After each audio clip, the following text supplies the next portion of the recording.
আজকে আর কিচ্ছু রান্না করব না, শুধু ভর্তা ভাত। এরকম ভর্তা ভাত থাকলে তো আর কিচ্ছু লাগে না।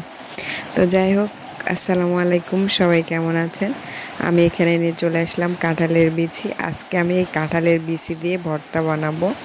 তো প্রথমে আমি এগুলোর খোসা ছাড়িয়ে নিচ্ছি, আর সুন্দর করে ছাড়িয়ে নিতে হবে। সবগুলো ছাড়িয়ে নিলাম। এবার এগুলোকে আমি সুন্দর করে ধুয়ে নিচ্ছি। আমার ধোয়া শেষ।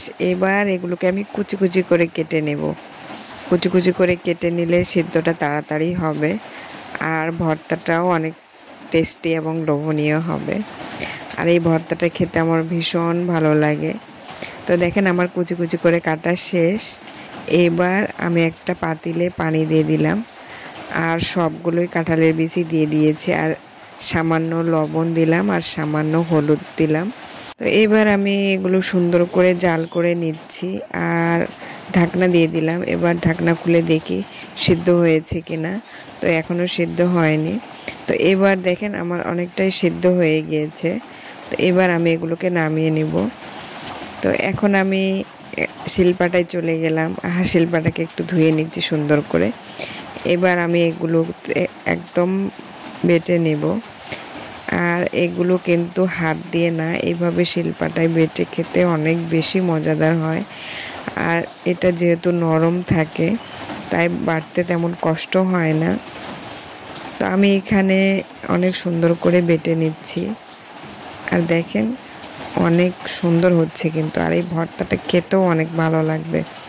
তো প্রতিদিন তো মাছ মাংস খাওয়াই হয়, চলেন এভাবেও ভর্তাটা বাসায় বানিয়ে খাই।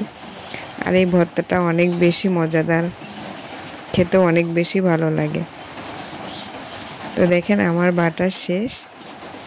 এবার আমি এগুলোকে মাখিয়ে নেব সুন্দর করে। তো এখানে আমি শুকনো মরিচ নিয়েছি, আর কাঁচা পেঁয়াজ। তো সামান্য লবণ দিয়ে দিলাম। দেওয়ার পর এটাকে আমি সুন্দর করে মাখিয়ে নিচ্ছি। আর এখানে দিয়ে দিব একটু সরিষার তেল, আর সরিষার তেলটা দেওয়ার কারণে ভর্তাটা আরও বেশি টেস্টি হয়। তো দেখেন, আমি অনেক সুন্দর করে ভর্তা করছি। তো সবাই এভাবে বাসায় ট্রাই করবেন, আর বিশেষ করে শিলপাটায় ভর্তাটা করার চেষ্টা করবেন। শিলপাটার ভর্তাটা অনেক বেশি লোভনীয় আর টেস্টি হয়। তো দেখেন, আমার ভর্তা হয়ে গিয়েছে। ধন্যবাদ সবাইকে আমার এই ভিডিওটা দেখার জন্য।